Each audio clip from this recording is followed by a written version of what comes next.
क्या आप आमतौर पर खाना खाने वाली चम्मच 800 रुपए से ज्यादा कीमत की खरीदते हैं? शायद आप में से ज्यादातर का जवाब ना ही होगा। न खाऊंगा न खाने दूंगा। अभी कुछ दिन पहले मोदी जी ने एक इंटरव्यू दिया था, जहां उन्होंने ऑडियंस को ये बताया था कि जो पॉलिटिक्स है ना, वो गिव एंड टेक वाली चीज़ नहीं है। यहाँ आपको समर्पण की भावना चाहिए, जन कल्याण की भावना चाहिए। इस उद्देश्य से ही आपको पॉलिटिक्स में आना चाहिए। आप में धैर्य चाहिए, आपका समर्पण चाहिए। दूसरा, एक कॉन्ट्रैक्ट का भाव नहीं चाहिए कि मैं इतना करता हूं तो मुझे वोट मिलने चाहिए, फिर आप सफल नहीं होते जी। लेना पाना बनने के इरादे से मत। लेने पाने के इरादे से आपको पॉलिटिक्स में नहीं आना है। ऐसे प्रवचन सुनने के लिए कितने अच्छे लगते हैं, लेकिन जो नेता लाखों करोड़ों रुपए खर्च करके इलेक्शन जीतता है, वो लेना पाना तो रखेगा ही। वो नहीं करेगा तो उसने जो इन्वेस्टमेंट किया है वो कैसे निकलेगा। एक विधायक बनने में कितना पैसा लगता है? 100 करोड़ रुपया लगता है साउथ में, और अपने इधर यूपी बिहार इधर 10 करोड़ 5 करोड़। जो नेता चुनावों के अंदर में अथाह रुपया पानी की तरह बहाते हैं, वो अपना पैसा निकालने के लिए तरह तरह के घोटाले करते हैं। घोटालों की अधिकतर जांच होती है, तब पता चलता है कि घोटाला हुआ है। लेकिन कुछ नेता और अधिकारी इतनी जल्दी भी होते हैं कि वो ऐसा घोटाला कर देते हैं जो 1 सेकंड में पता चल जाता है कि घोटाला हुआ है। मध्य प्रदेश, जहां मोदी जी के नेतृत्व वाली एक राष्ट्रवादी सरकार है, वहां के नेताओं और अधिकारियों को मोदी जी के विचारों से कोई लेना देना नहीं है।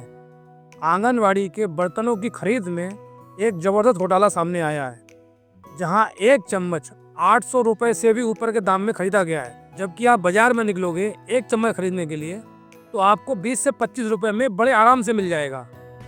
लेकिन यहाँ 46,500 चम्मच 3 करोड़ 76 लाख रुपए में खरीदे गए हैं। हो सकता है इन नेताओं ने 800 रुपए खर्च करके वो चम्मच खरीदे हों जिस चम्मच से खाने के बाद खाने का स्वाद ही अलग आ जाए। मध्य प्रदेश में आंगनवाड़ी केंद्रों के लिए सरकार ने 800 रुपए से ज्यादा कीमत की एक चम्मच खरीदी है।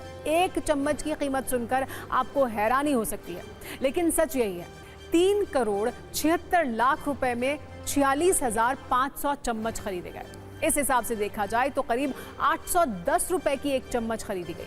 खाना परोसने वाली एक कड़छी 1,348 रुपए में खरीदी गई। इसी तरह एक जग की कीमत भी 1,247 रुपए रही। अब आपके इलाके में चम्मच, कलछी और जग का क्या भाव है, कितने रुपए में मिलता है, ये कमेंट बॉक्स में जरूर लिखें, ताकि देखने वालों को पता चले कि किस तरह का घोटाला हुआ है। 20 से 25 रुपए में मिलने वाली चम्मच का दाम सिर्फ 40 गुना ज्यादा ही चुकाया गया है। और हैरानी की बात यह है कि मध्य प्रदेश में महिला बाल विकास की जो मंत्री हैं, वो भी एक महिला है। अब एक महिला को तो ये देखते ही पता चल जाएगा कि इसमें घोटाला हुआ है, लेकिन वो कितना प्यारा सा जवाब दे रही हैं। वो इसकी जांच कराएंगी। मेरे संज्ञान में आई है, तो उसमें देखेंगे कि क्या है। अगर उसमें कुछ होगा तो हम देखेंगे और जांच करवाएंगे, उसमें देख लेंगे। मंत्री जी ने साफ कर दिया कि देखेंगे, जांच कराएंगे, अगर कुछ होगा तो देखेंगे। अब घोटालों की जांच कैसे होती है, उनके क्या रिजल्ट निकलते हैं, ये तो हम लोग सब अच्छी तरह जानते हैं। जैसे हमें शुरू में पढ़ाया गया, honesty is the best policy, honesty is the best policy. वो आदमी मुझे मिल जाए जिसने ये बात कही, उसको मैं बहुत मार मारूं, कोई बेस्ट पॉलिसी नहीं। जहां हमारे देश के करंट पॉलिटिशियन और ऑफिसर 800 रुपए दे करके एक चम्मच खरीद रहे हैं, उसी देश में मेहनत करने वाले किसान को उसकी फसल का दाम तक नहीं मिलता। और कई बार तो हमारे किसान को उतना पैसा भी नहीं मिलता कि वो उस भाड़े को निकाल पाए जो भाड़ा उसने फसल बेचने के लिए मंडी तक पहुंचने के लिए खर्च किया है। और कई बार तो स्थिति ऐसी हो जाती है कि उस किसान को अपनी फसल को बर्बाद करना पड़ता है ताकि उसे भाड़ा खर्च न करना पड़े। ऐसी ही एक खबर पत्रकार रणजीत सिंह ने अपने ट्विटर हैंडल पर पोस्ट की। जयपुर की इस घटना में एक किसान अपना माल बेचने के लिए सब्जी मंडी पहुंचा। वहां उसने 1 कुंटल टमाटर बेचे, जिसका मूल्य उसको मिला 160 रुपए। उसमें से 140 रुपए उसका भाड़ा निकल गया, उसको मिले 20 रुपए। अब 20 रुपए में किसान जब घर जाएगा तो उसका भी भाड़ा उसको देना पड़ेगा। इसका मतलब ये है कि जब किसान घर पहुंचेगा तो उसकी जेब पूरी तरीके से खाली होगी और उसका 1 कुंटल टमाटर मंडी में बिक गया। ये स्थिति है हमारे देश में किसानों की।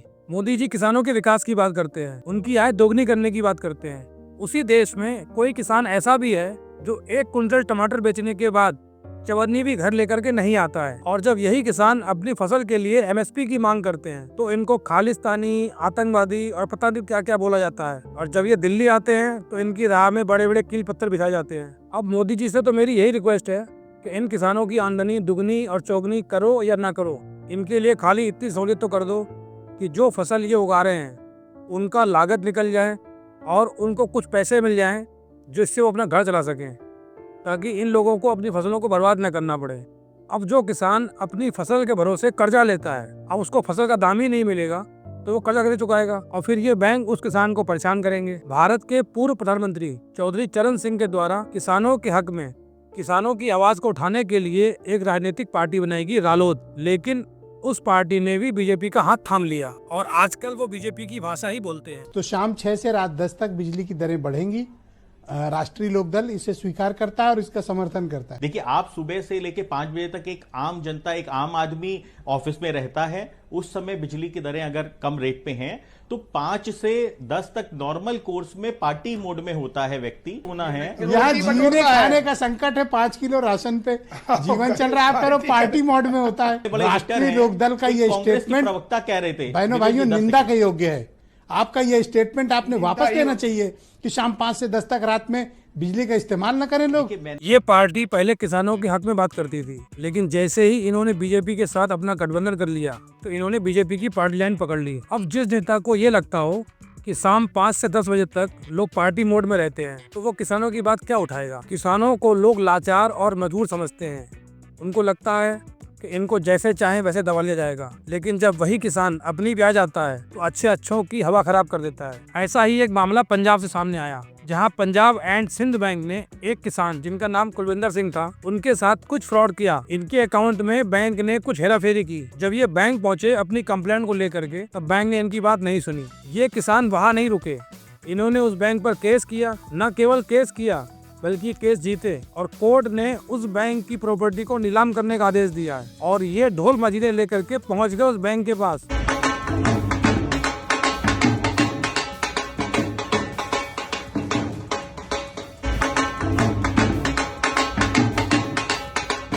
और वहाँ लोगों को बता रहे हैं कि ये बैंक नीलाम होने वाली है, यहाँ अगर आपका अकाउंट है तो देख लो।